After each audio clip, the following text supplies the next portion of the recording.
सदर आरिफ अलवी की इमरान खान और मिलिट्री एस्टेब्लिशमेंट के दरमियान सुलह कराने की कोशिशें नाकाम होने का नतीजा ये निकला है कि पीर को बनी गाला में हतमी हिकमत अमली के तौर पर लॉन्ग मार्च के ख्याल पर बहसो मुबाहिसा हुआ। इमरान खान की जेर सदारत इजलास में शेख रशीद, मुनस इलाही, असद उमर, शाह महमूद कुरैशी और फैसल वावडा ने शिरकत की और इस्लामाबाद की जानिब लॉन्ग मार्च की तारीख के ऐलान पर गौर किया।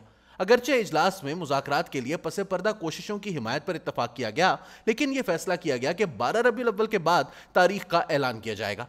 इमरान खान ने लॉन्ग मार्च का वक्त किसी को नहीं बताया। इजलास में जेल भरो तहरीक पर भी बात हुई। बाखबर जराये का कहना है कि पीटीआई में यह गम और गुस्सा पाया जाता है कि मुज़ाकरात की कोशिशों का फायदा नहीं हो रहा। पीटीआई में कुछ लोगों का कहना है कि सदर आरिफ अलवी विकेट के दोनों जानिब खेल रहे हैं। जराये का कहना है कि इमरान खान और मिलिट्री एस्टेब्लिशमेंट के दरमियान मुस्तकिल कशीदगी को देखते हुए सदर समेत किसी के पास मजीद ऑप्शन नहीं रह गए कि वो दोनों के दरमियान इख्तलाफात को कम करवा सकें। मजीद बरआं इमरान खान की मिलिट्री एस्टेब्लिशमेंट से वाबस्ता ये उम्मीद पूरी होना भी मुश्किल है कि सियासी तौर पर इनकी मदद करके मौजूदा हुकूमत को हटाया जाए और नए इंतखाबात की राह हमवार की जाए। सदर आरिफ अलवी के अलावा परवेज खटक और फैसल वावडा दिफाई हुकाम के साथ राब्ते में है, लेकिन इमरान खान के एस्टेब्लिशमेंट पर मुस्तकिल हमलों की वजह से इन दोनों के लिए भी कुछ ज्यादा करना मुश्किल है। पीटीआई के कुछ अंदरूनी जराये एतराफ करते हैं कि पार्टी क़यादत फ्रस्ट्रेशन की वजह से लॉन्ग मार्च की तरफ बढ़ रही है और एस्टेब्लिशमेंट पर इसके मुस्तकिल दबाव डालने के बावजूद मतलूबा नताइज नहीं मिल रहे।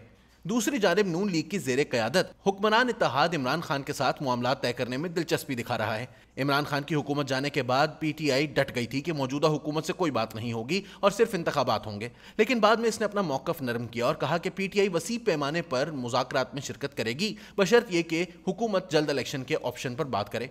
जारहाना अवामी राय के बरक्स पीटीआई अब भी मुज़ाकरात के लिए तैयार है ताकि आइंदा इंतखाबात की तारीख, इंतखाबी इस्लाहात, निगरान हुकूमत और मईशत जैसे मामलात पर बात की जा सके। अगर वज़ीर आज़म शहबाज शरीफ बराह रास्त इमरान खान को मुज़ाकरात की दावत दें तो शायद पीटीआई लॉन्ग मार्च या इस्लामाबाद के मुहासरे की तरफ ना जाए, लेकिन मुख्तलिफ वजूहात की बिना पर हुक्मरान इत्तेहाद और पीटीआई के दरमियान इख्तलाफात गुजरते दिन के साथ बढ़ रहे हैं। पीटीआई के सीनियर रहनुमा ने इस नुमाइंदे को बताया कि हम जल्द इलेक्शन चाहते हैं, लेकिन साथ ही ये भी जानते हैं कि जब हम मुज़ाकरात की तरफ जाएंगे तो इलेक्शन हमारी ख्वाहिश के मुताबिक नहीं होंगे। उन्होंने कहा कि इलेक्शन की तारीख का फैसला आइंदा साल मार्च और जून के दरमियान हो सकता है, ताहम हुक्मरान इत्तेहाद का असरार है कि वो अपनी मुद्दत मुकम्मल करेगा और आइंदा इलेक्शन आइंदा साल देर से ही होंगे।